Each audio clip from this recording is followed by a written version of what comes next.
You felt better, no doubt.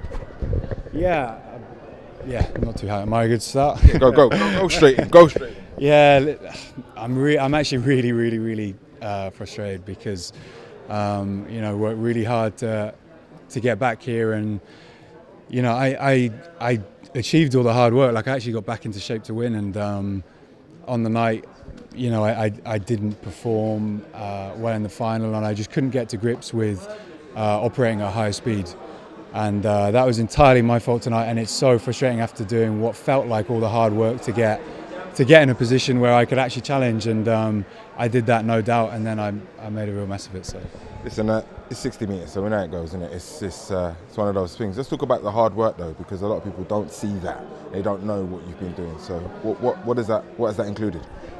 Listen, I moved my whole life obviously to Italy in September to work with a new coach and start all over again, and that took an awful lot. And I trained really well to December, and in December we thought this indoor season was going to be a really big step forward for me, and given what I've done in the past, that was encouraging. But picked up a bit of an injury over Christmas, and for 7 weeks, we didn't deal with it so well to begin with, and it actually took 7 weeks before I was able to get moving again. And listen, it was going to be tough to get into shape to do well here, but I did it. And like I say, that's the frustrating thing, is that for me, I did all the hard work. I actually got here in one piece and in good enough shape to win it, and then on the night where I just hadn't operated at that high level. It's that race sharpness, right? Yeah, exactly. Because in the heat and semi, I kind of nursed my way through it, and I've been really easy and really relaxed, and just trying to control it and make sure that I don't stress my body too much, because I didn't know how it would recover. And then when it came to actually lifting it up a level, I just messed up the timings into hurdle one, and that's just entirely my fault tonight. And I think the frustrating thing is, like, it honestly could have been entirely different, but it wasn't. So what are you going to do, What can you do? And it's funny because you're standing there having had 5 races in 2019, 5, and you're competitions. Yeah. And 5. Yeah, all including 5 races up until what you just raced now, and you're looking at possibly taking the gold at European Championships. So that's a measure of your mentality and also what you expect from yourself, right? Yeah, I really felt I'd get back into shape. Obviously, I didn't know for sure, but I really felt I could, and I absolutely did. And that's, again, I can't reiterate enough, that's what's really disappointing, is that for me, I actually got to where I needed to be, but just the lack of preparation and actual timing of that speed is really what got me off. Hey, well done. You really deserve that. You can have the yellow next time. Good job. So Did do a good job. Listen, a lot of people didn't see him. Milan's wicked, and last year in Birmingham he was the second fastest qualifier for the final behind me. Sadly, false started in the final, but he's a great athlete.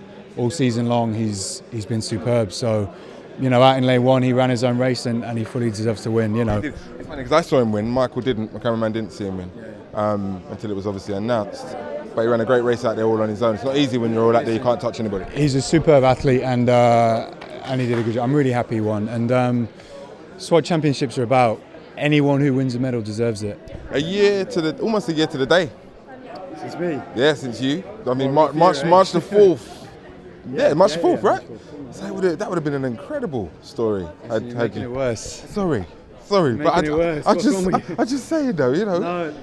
Like, given, because listen, we spoke to you in 2017. We know the troubles you had in your preparation for the Worlds, and then after that there was a whole load of confusion, and you got yourself ready for 2018. Yeah. Did what you did, which was amazing. I got myself ready for tonight, and the frustrating thing is I'll have to leave it, and I won't get to put it out there. But I did a great job in being physically ready for it, and then I just did an awful job of dealing with the different timings. So. I would have loved it to have gone differently. Italy, how's that treating you? Whereabouts in Italy? A place called Formula. It's between Rome and Naples, about an hour either way. So why Italy? What was it about over there?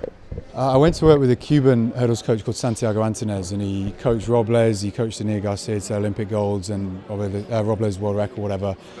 Yeah, and he has a great record of all his athletes running outdoors, particularly over the 110.